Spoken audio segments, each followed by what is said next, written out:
አብዛኛው ሰው ትልቁ ችግሩ የሚመስለው የገንዘብ ማጣት ነው። ተጨማሪ 10 ሺህ ብር 50 ሺህ ብር ብታገኝ ይህ ችግር የሚቀረፍ ይመስልሃል። ነገር ግን እውነቱን ልንገርህ፣ ይሄ ነገር አይቀየርም።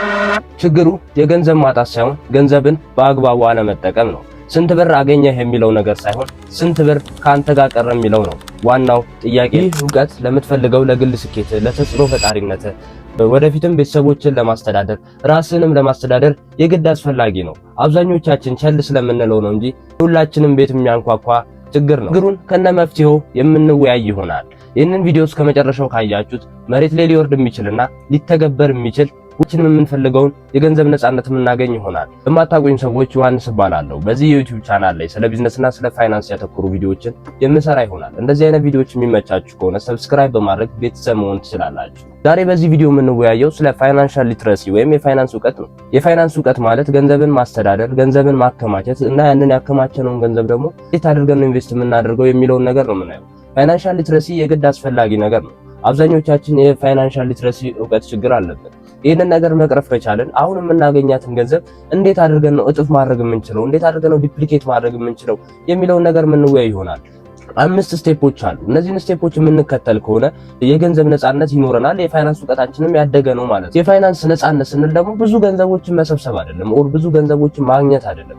ያንን ያገኘኸውን ገንዘብ በአግባቡ ኢንቨስት አደረግከው ወይ በአግባቡ ያስከው ወይ ስንት ብር አገኘህ የሚለው ነገር ሳይሆን ስንት ብር ካንተ ጋር ቆየ የሚለው ነገር ነው ዋናው ጥያቄ።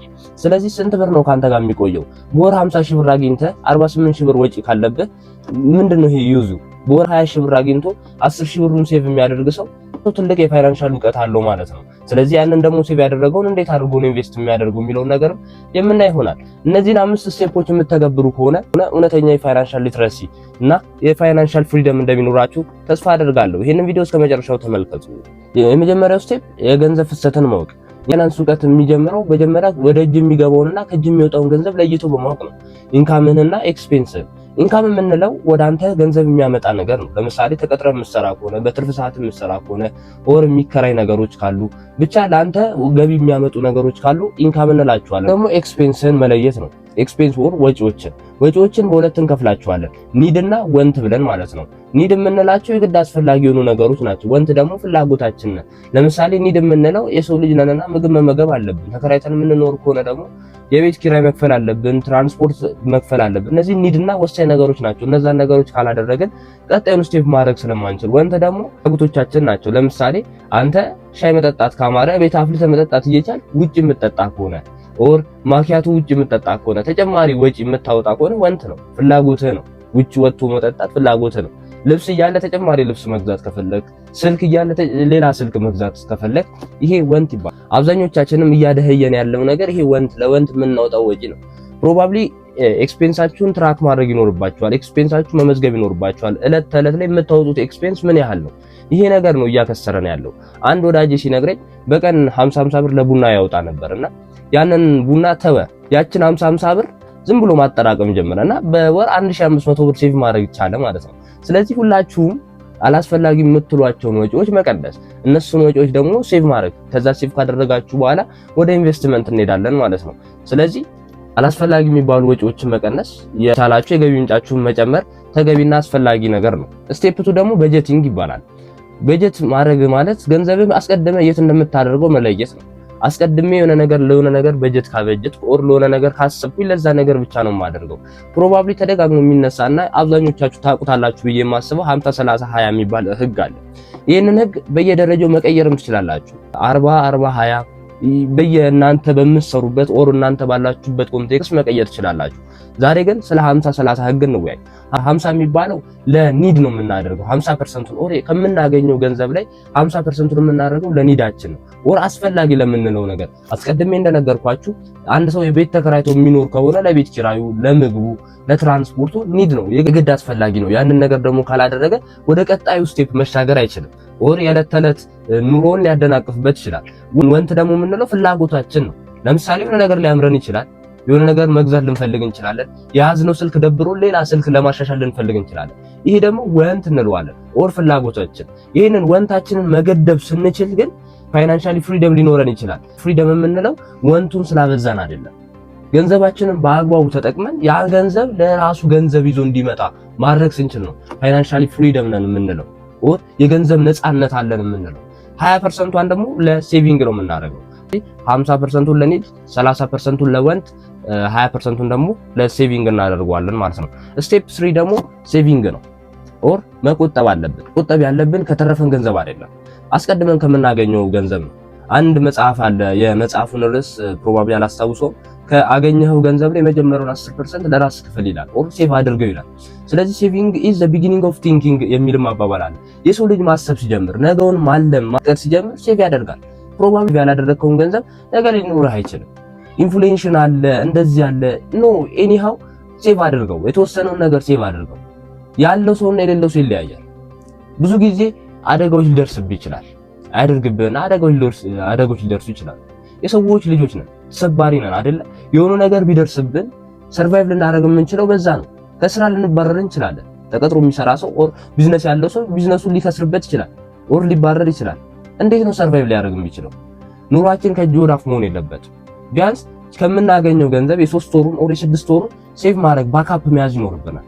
ያ ነገር እስካለን ድረስ ነገሮችን የመቋቋም ደንስ ራሱ ይኖረናል። ይህ ነገር ባደረገው ምንም ነገር አልሆነም የሚል እና ቢዝነሳችን ሪስክ የመውሰድ ፕሮባቢሊቲያችንም ይጨምራል። ስለዚህ ሴቪንግ ኢዝ እንዳልኳችሁ ዘ ቢጊኒንግ ኦፍ ቲንኪንግ ነው። አስቀድሞ ማሰብ የሚችል ሰው ኦር ማለም ነገር ማሰብ የሚችል ሰው የሚያደርገው ነገር ነው። ስለዚህ ሴቭ ማድረግን መርሳት የለባችሁ። መቆጠብ በጣም አስፈላጊ ነገር ነው። ምናልባት የዋጋ ግሽበት ሊኖር ይችላል። የዋጋን ግሽበት ተውት፣ እሱን ሪሜን አድርጉትና እዛው ያዙትና ዋናው ነገር ግን የሆነ የሚያዝ ነገር አላችሁ ወይ ነው። ገንዘብም ሳይኖርህ የገንዘብ ቫልዩ ሞቶ አስቸጋሪ ነው። ቢያንስ ገንዘብ ኖሮ የገንዘብ ቫልዩ ቢሞት ይሻላል። ግን ያንን ገንዘብ ደግሞ ቆጥባችሁ ምንድነው የምታደርጉት? ዝም ብላችሁ ያንን ገንዘብ እንደዚህ ሺህ ብር አለኝ ሳይሆን ኢንቨስት ታደርጉታላችሁ መልሳችሁ። ለምሳሌ በዲግሪ ዘቀጠለ ሰው ለማስተርሱ ኢንቨስት ያደርገዋል። ቢዝነስ የሚሰራ ሰው ለቢዝነሱ ኢንቨስት ያደርገዋል። የቆጠበውን ነው ኢንቨስት የሚያደርገው። ሴቪንግ ዲፕ ቪዲዮ የሰራሁት አለ፣ እሱንም ቼክ ማድረግ ትችላላችሁ። ስቴፕ 4 አራተኛው ደግሞ እዳን በአግባቡ ማስተዳደር ኦር ዴፕት ማኔጅመንት ነው። አብዛኞቻችን እዳን እንፈራለን፣ አንዳንዶቻችን ደግሞ እዳ ውስጥ እንገባለን። በየሰው አይነት ይለያያል። እዳን የሚፈሩ ሰዎች አሉ። እዳ ውስጥ መግባትን በጣም አድርገው የሚጸየፉ ሰዎችም አሉ። እዳ ውስጥ መግባት ኦር ብድር ውስጥ መግባት አስፈላጊም ነው አስፈላጊም አይደለም፣ ግን እንደ ብድሩ አይነት ይወሰናል። ሁለት አይነት የእዳ ኦር የብድር አይነቶች አሉ፣ ጉድና ባድ የሚባሉ፣ ጥሩና መጥፎ የሚባሉ። ጉድ የምንላቸው አብዛኞቹ ሪል ስቴት የሚሰሩ ኦር አሁን ትላልቅ ኢንቨስተሮች የምንላቸው ብሩ ብድር የሚባለው ውስጥ ነው የሚገቡት። ምን ማለት መሰላችሁ? የተለየ ነገር የለውም። ያን የተበደሩትን ገንዘብ የሚያውሉት ለዛው ለቢዝነሳቸው ነው። አንዳንዶቹ ደግሞ ባድ ዴፕት ይገባሉ። ባድ ዴፕት ደግሞ ማለት ለመጥፎ ነገር ነው የሚያውሉት። ለምሳሌ ኢምፖርተር እቃ አስመጣለሁ ብሎ የሆነ ገንዘብ ከባንክ ይበደራል። ከዛ በዛ በተበደረው ገንዘብ ስልክ ኦር ልብስ ምናምን ገዝቶበት ይመጣ። ይሄኛው ጥሩ ብድር ነው ወይስ መጥፎ የምንለው? ፕሮባብሊ መጥፎ ነው አይደለ? ምክንያቱም እሱ ለቢዝነሱ ነበር ተበድሮ ቢዝነሱን ማሳደግ ሲገባው፣ ነገር ግን እሱ ለልብሶች ለስልኮች ምናምን ነው ያለው። ስለዚህ ብድርን የምናየው ኦር እዳን የምናየው እንደ የአጠቃቀማችን።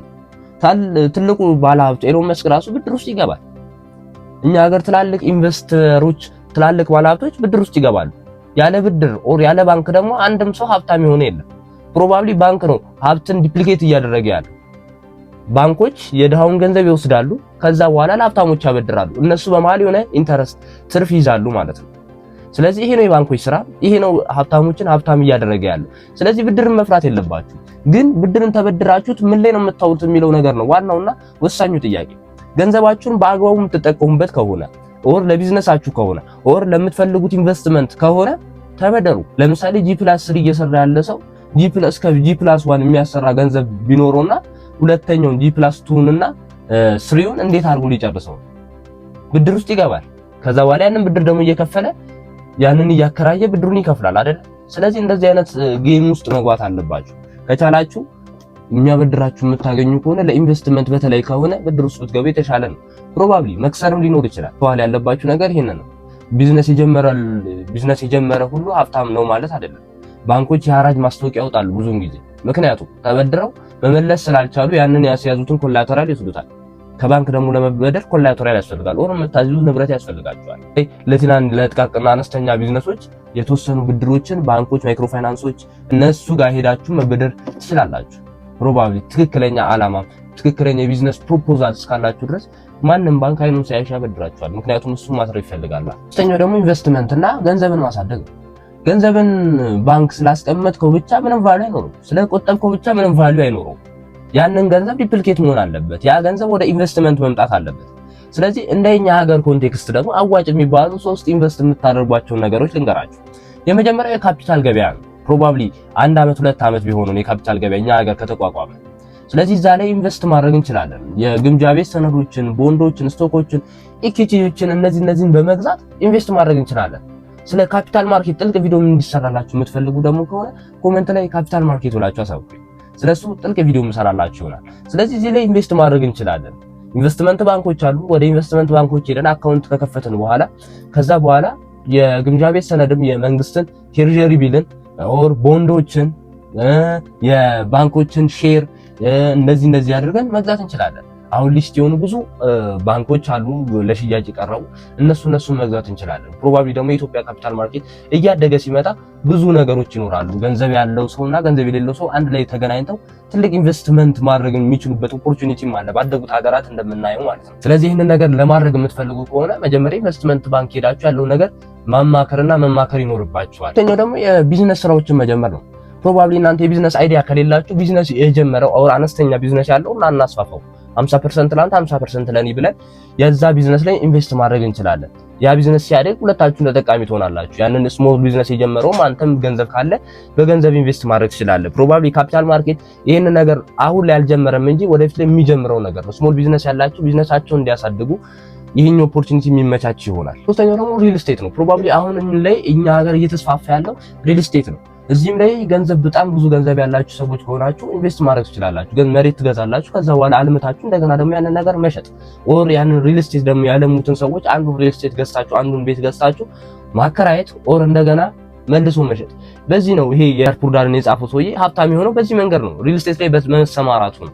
ስለዚህ እኛ ሀገር ደግሞ አዳጊ ሀገር እስከሆንን ድረስ ይሄንን ሜትድ ብትጠቀሙት የተሻለና አዋጭ ነው። በተለይ ገንዘብ ያላችሁ ሰዎች ገንዘባችሁን በዚህ መልኩ ብትጠቀሙ፣ በዚህ መልኩ ብታንቀሳቀሱት የተሻለ ነው፣ ዲፕሊኬት ያደርግላችኋል። እስካሁን አብራችሁኝ ከቆያችሁ አንድ ቦነስ ልጨምርላችሁ። እስካሁን 5 ስቴፖችን ዘርዝሬያለሁ። ከእነዚህ 5 ስቴፖች የተሻለውና ብናደርግ አዋጭ የሚሆነው ማንከስርበት ኢንቨስትመንት ራሳችን ላይ የምናደርገው ኢንቨስትመንት ነው። ለእውቀት ገንዘባችንን ብናወጣ ኦር ራሳችንን ለማሳደግ ራሳችንን ለማጎልበት የምናወጣው ገንዘብ ፕሮባብሊ የጊዜ ጉዳይ ነው እንጂ ይከፍለናል።